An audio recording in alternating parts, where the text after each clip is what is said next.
Here at Coweta Works, about 1,800 students come throughout the week, and as Newnan Utilities, we're excited to expose these students to jobs and careers that are locally provided. We're out here to show the kids that there is opportunities here at home for employment without having to go to college. Really enjoy talking to them, interacting with the kids, and showing them that their opportunities are available.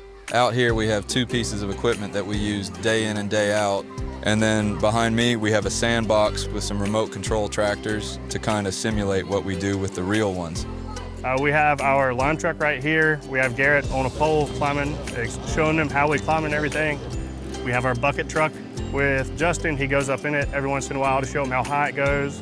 We have a game where they can put on our gloves and try to put the bolts together and see how quick they can do it. Whoever wins gets a bracelet.